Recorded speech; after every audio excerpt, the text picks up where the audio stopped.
Hello everyone, I'm Jon Batarse, and it is great to be together for today's morning moment. Well, in case you don't recognize the background here, I'm sitting in my backyard. Now it looks a bit different than it did a couple months ago. I thought it'd be fun to give a bit of an update, but I gave a morning moment message back here while it was under complete construction. It was a mess.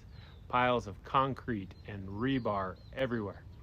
If you recall, when we moved in, I had said there was a giant concrete pad as the backyard was built by the previous owner for outdoor dance lessons, of which I was not going to continue, unfortunately.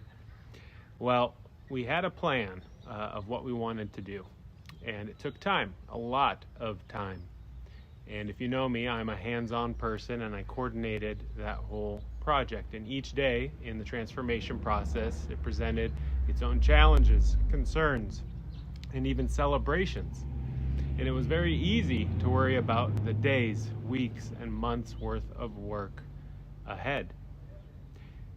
Now, this isn't as important as most things in life, but it's a good example for us.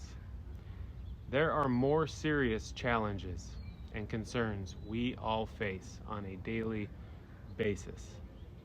I know some people personally that are facing some very difficult realities today, and I'm praying for them, and they're relying on God's provision to care for them today.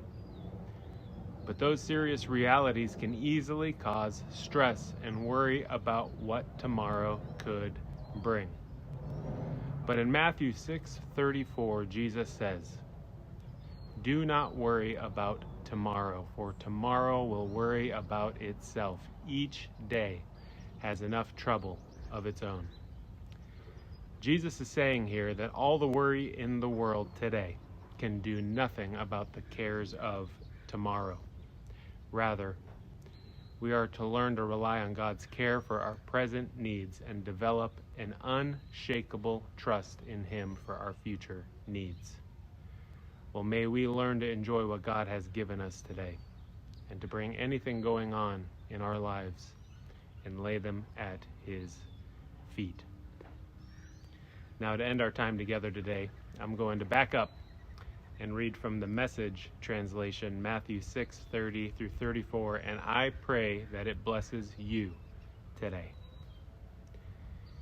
If God gives such attention to the appearance of wildflowers, most of which are never even seen, don't you think He'll attend to you, take pride in you, do His best for you? What I'm trying to do here is to get you to relax, to not be so preoccupied with getting, so you can respond to God's giving. People who don't know God and the way He works fuss over these things, but you know both God and how He works. Steep your life in God reality, God initiative, God provisions. Don't worry about missing out. You'll find all your everyday human concerns will be met. Give your entire attention to what God is doing right now, and don't get worked up about what may or may not happen tomorrow. God will help you deal with whatever hard things come up when the time comes. Amen. God bless you today.